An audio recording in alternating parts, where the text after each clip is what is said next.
BC కులాలను అడ్డుపెట్టుకుని ప్రస్తుతం YSR Congress party చేయాలని చూస్తున్న కుల రాజకీయాలకు సంబంధించి మంత్రి వాసంశెట్టి సుభాష్ గారు మనతో ఉన్నారు. ఆయనతో మాట్లాడి మరిన్ని విషయాలు తెలుసుకుందాం. సార్ నమస్తే అండి. సీదిరి అప్పలరాజు గారు ఇన్సిడెంట్ చూసాం సార్. రాష్ట్ర వ్యాప్తంగా ప్రతి ఒక్కరిని కూడా కలిచివేసింది. అంటే దానయ్య కుటుంబం, యాదవ్ కుటుంబం, నిరుపేద కుటుంబం వాళ్ళను రోడ్డున పడేసిన తర్వాత కూడా కనీస మానవత్వం, కనికరం వైఎస్ఆర్ కాంగ్రెస్ పార్టీ నాయకులు కానీ సీదిరి అప్పలరాజు కానీ చూపించలేదు. ఇవాళ చట్టపరంగా వాళ్ళని అరెస్ట్ చేసి లోపల వేస్తే ఏ విధమైనటువంటి కుల రాజకీయాలు చేస్తున్నారనేది మీరు అంతా గమనించారో దాని మీద మీరేం చెప్తారు సార్? జాలి, కరుణ ఇలాంటివన్నీ జగన్మోహన్ రెడ్డి గారు ఉంటే ఆ కింద బ్యాచ్కి వస్తుంది. ఆయనకి జాలి, కరుణ లేదు. అధికారంలో రాగానే తల్లిని చెల్లిని బయటికి ఎంటిన వ్యక్తి ఆయన. ఇంకా జాలి, కరుణ గురించి మాట్లాడుకోవడం, ఆయన గురించి కానీ ఆయన టీం గురించి కానీ మాట్లాడుకోవడం శుద్ధ వేస్ట్. ఇంకా అప్పలరాజు గారి విషయం వచ్చినా, జోగి రమేష్ విషయం వచ్చినా, ఏ విషయం వచ్చినా వాళ్ళు అక్కడ అవినీతి చేశారు. ఇక్కడ అప్పలరాజు గారు వాళ్ళ అబ్బాయి యాక్సిడెంట్ జరిపితే పట్టించుకోకుండా తుప్పల్లో గెంటేసి డైవర్ట్ చేసి ఇంకొక వ్యక్తిని పెడదామని చెప్పి వాళ్ళకేమో మభ్యపెట్టి ₹1,00,000 ఇస్తాం, ఇంట్లో పనికి పిలుస్తాం అని తప్పుడు దోవలో కేసుని తీసుకెళ్దామని చూశారు. చట్టం దాని పని చేసుకుని పోతుంది. ఈరోజు నాకు అర్థం అడుగుతాను, రాష్ట్రంలో ఎక్కడ శవం కనపడినా శవ రాజకీయాలు చేయడానికి ముందుండేది ఎవరో జగన్మోహన్ రెడ్డి అని టీం. కులాల మధ్య కుంపడెట్టాలంటే ముందుండేది ఎవరో జగన్మోహన్ రెడ్డి అని టీం. వీళ్ళకి బుద్ధి జ్ఞానం అనేది అసలు ఎక్కడ లేకుండా పోతుంది. ఇప్పుడు ఆ రోజు వరకు కులాలను పట్టించుకున్న దాఖలాలు ఎవరికీ లేదు. కులాలు కానీ కుల సంఘాలను కానీ కలిసిన దాఖలాలు లేవు. ఎక్కడన్నా కుల సంఘాలతో మీటింగ్ పెట్టి రివ్యూ మీటింగ్ పెట్టిన సందర్భం ఏమైనా ఉందా మీరు చెప్పండి. అయితే అవేమీ పెట్టకుండా మొన్న అంబటి రాంబాబు సీఎం గారిని మాట్లాడటం, అతను లోపలికి గెంటితే సభ్య సమాజం సిగ్గుపడే మాటలు మాట్లాడాడు, బూతులు. అలాంటి ఆంబోతు రాంబాబుని లోపడేస్తే కులాలు తీసుకుని వస్తారు. ఫేక్ డాక్యుమెంటేషన్తో సైతం దొరికితే వాళ్ళ అబ్బాయి కులాన్ని తీసుకుని వస్తారు.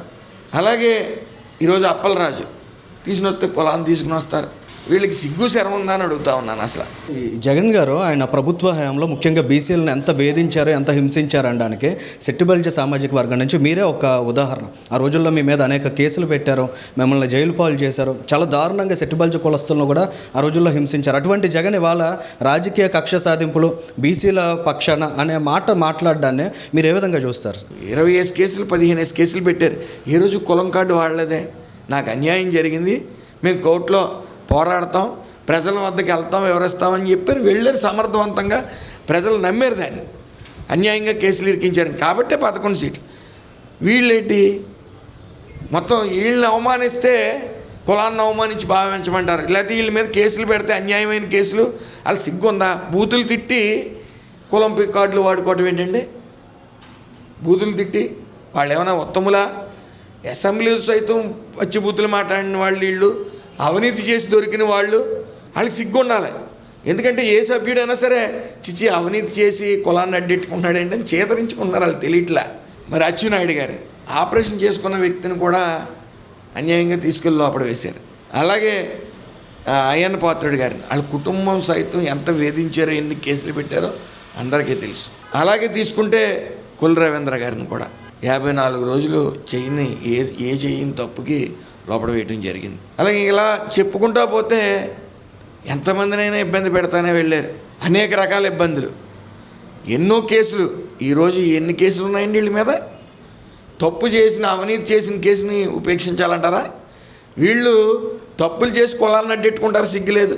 ఈ కులాలను అడ్డెట్టుకున్న జోగి రమేష్ కానీ అమర్నాథ్ అని సొంత కులానికి చెందిన వ్యక్తి, ఆ అబ్బాయి చనిపోతే అంటే కిరసనాలు వేసి అంటిస్తే వాళ్ళ అక్కనే ఏదో అన్నారని చెప్పి అడిగినందుకు కిరసనాలు వేసి అంటిస్తే అప్పుడు ఏమయ్యారండి వీళ్ళు? 2 నెలల్లో బయటకు వచ్చి మళ్ళీ వాళ్ళు దీపావళి చేసుకున్నారు. అవన్నీ సోషల్ మీడియాలో పెట్టారు ముద్దాయిలు అందరూ కూడా. అప్పుడు ఏమయ్యారండి వీళ్ళు? అప్పుడు కులాలు గుర్తుండో, కుల సంఘాలు గుర్తుండో. వీళ్ళు చేసిన అవినీతికి కుల సంఘాలను అడ్డెట్టుకోవడం, కులం పేర్లు ఎదరెట్టెట్టుకోవడం. సిగ్గు శరం ఉండాలి ఈ మనుషులకి.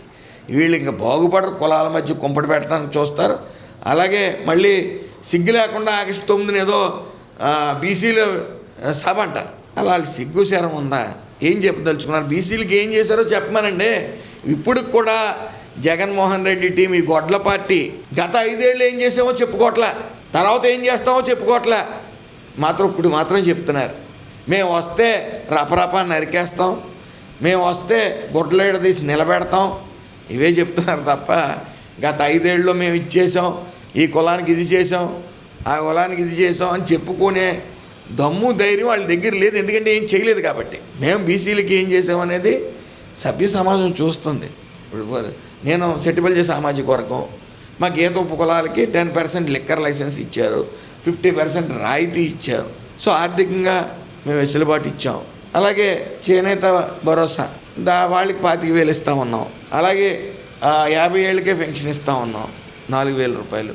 ఇలా అంటే 200 యూనిట్లు కరెంట్ ఫ్రీగా ఇచ్చాం, మరమగ్గాలకి 500 యూనిట్లు కరెంట్ ఫ్రీగా ఇచ్చాం. సరే, సీదిరి అప్పలరాజు ఇంటికి బీసీ నాయకులు వెళ్ళారు.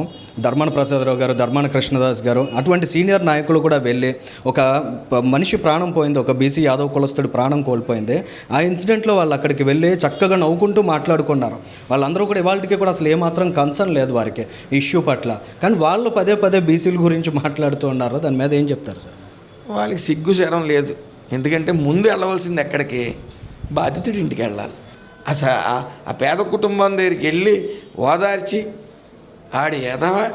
వాడు చేసిన పని మేము సమర్థించాం, నీకు అండగా నిలబడతాం అని చెప్పి తర్వాత అతని దగ్గరికి వెళ్ళి ఉంటే అది బాగుండేదేమో. అతనేదో గొప్ప పని చేస్తే, ఉద్యమాలు చేస్తే, పేదల కోసం లోపడేసినట్టు అతను పలకరించడానికి వీళ్ళు వెళ్తాం. జగన్మోహన్ రెడ్డి బుద్ధి కూడా అదే కదా. అప్పలరాజుకి ఏమైందండి? దున్నపోతులో ఉన్నాడు. ఆ కొడుకు ఇలా చెప్పగానే ఎస్ అది రోడ్డు మీదకి వెళ్తున్నాడు, యాక్సిడెంట్లు సహజం, రారా బాబు, అయినా నువ్వు 108 ఎందుకు చేయలేదు? వెంటనే బతికిదోడు ఏమో నువ్వు మంచిగా ఆలోచించని చెప్పాలి కదా. కేసుని డీవియేట్ చేసి డబ్బు ఇచ్చి ఎవరో ఒకళ్ళు నిరికించి అవతల డబ్బులు ఇచ్చి, అంటే ఆ తండ్రి లేని లోటు పిల్లలకి ఎవరు తీరుస్తారు? ఆయన రెక్కాడితో డొక్కాడిన బతుకులు వాళ్ళు చూసాం. మంచినీళ్ళు బిస్కెట్లు పెట్టుకుని తింటుంటే మొత్తం దేశవ్యాప్తంగా చూసి చలించిపోయారు. ఆ మానవత్వం ఉండాలి. ఎవరన్నా గంజాయి కేసులు ఇరుక్కున్న వాళ్ళని, మాఫియా డాన్ని, వీళ్ళందరినీ వెళ్ళి జైలుకి పలకరిస్తూ ఉన్నాడు. దాన్ని స్ఫూర్తిగా తీసుకుని వీళ్ళ నాయకులు కూడా అలా వెళ్తూ ఉన్నారు. వాళ్ళని బీసీ నాయకులు అని అనకూడదు ఎట్టి పరిస్థితుల్లో. వాళ్ళు పార్టీ నాయకులు, వైఎస్ఆర్సీపీ పార్టీ నాయకులు. నా కులానికి చెందిన చెల్లిపోని వేణుగోపాలకృష్ణ ఉన్నాడుగా, అతనికి ఏం చేశాడు? జాతి పేరు చెప్పి సాష్టాంగ నమస్కారం చేశాడు. అలా చేస్తేనే ఆయన మెప్పు పొందగలరు, జగన్మోహన్ రెడ్డి మెప్పు. చంద్రబాబు నాయుడు గారిని, లోకేష్ గారిని బూతులు తిడితేనే జగన్మోహన్ రెడ్డి గారు మెప్పు పొందగలరు. అందుకని ఒకరికొకరు పోటీ పడి తిడతా ఉన్నారు. వీళ్ళు ఏదో సర్వీస్ చేసి ప్రజలకి జగన్ గారి దృష్టిలో పడదామని ఉండదు. ఎందుకంటే ఆయనకి అది ఇష్టం ఉండదు, సర్వీస్ ఇష్టం ఉండదు. ఇప్పుడు జరుగుతున్నవన్నీ బీసీలు నమ్మే పరిస్థితి ఉంటుందా సార్? బీసీలు సమర్థిస్తారా ఇటువంటి కార్యక్రమాలని? మొన్న సమర్థించారా? 11 సీట్లు ఇచ్చి మూలన కూర్చోబెట్టారు. మళ్ళీ ఆ 11 ఒకటి చేసి మళ్ళీ మూలన కూర్చోబెడతారు. అందులో ఏ విధమైన సందేహం లేదు. ఏమంటే చాలా తెలివైన వాడు అయిపోయారు. సోషల్ మీడియా చాలా యాక్టివ్గా ఉంటుంది. నిజాలు నిర్భయంగా చెప్పి మనుషులు ఉన్నారు, నిజాన్ని నిర్భయంగా చెప్పి ప్రెస్ మీడియా ఉంది. ఇవన్నీ ఉండగా ప్రజల కళ్ళు గప్పలేరు. అధికారాన్ని అడ్డెట్టుకుని అధికారాన్ని ఉపయోగించుకుని సంపాదించుకున్న వాళ్ళు వీళ్ళందరూ. సో వాళ్ళు అవినీతి కేసుల్లోకి వెళ్తే ప్రజలు ఎందుకు రోడ్ల మీదకి వచ్చి పోరాడాలి? అతనికి దమ్ము ధైర్యం ఉంటే కోర్టు వ్యవస్థని ఎవరు ఇన్ఫ్లుయెన్స్ చేయలేరు. అవునా కదండి? ఇన్ఫ్లుయెన్స్ చేయలేరు. ఆ ఇన్ఫ్లుయెన్స్ చేయలేనప్పుడు కోర్టులో పోరాడండి. అప్పుడు క్లీన్ చిట్ తీసుకుని ఇదిగో నన్ను అన్యాయంగా ఇరికించారు, కుల సంఘాలు నన్ను సపోర్ట్ చేయండి అని చెప్పి అడగమనండి, తప్పే ఉంది. అంతేగాని ఆ రోజున 20 కేసులు పెట్టి బీసీ సోదరుల మీద అయ్యన్న పాత్రుడు గారిని కానీ వాళ్ళ కుటుంబాలను కూడా అచ్చెన్నాయుడు గారిని కానీ ఎన్ని ఇబ్బందులు పెట్టినా ఎప్పుడైనా కులం కార్డు వాడారండి. మేము న్యాయ వ్యవస్థలో పోరాడతాం అని ధైర్యంగా పోరాడుతూ ఉన్నారు. ఆ రోజున అప్పుడు చేసి జనము నమ్మారు కాబట్టి అన్యాయంగా ఇరికించారని అందరూ తిప్పికొట్టారు గొడ్ల పార్టీని. బీసీ కులాలను అడ్డుపెట్టుకుని ఆంధ్రప్రదేశ్ రాష్ట్రంలో రాజకీయంగా పబ్బం గడుపుకోవాలని చూస్తున్న వైఎస్ఆర్ కాంగ్రెస్ పార్టీ సీదిరి అప్పలరాజుకు సంబంధించినటువంటి అంశం మీద వాసంశెట్టి సుభాష్ గారి స్పందన ఇది.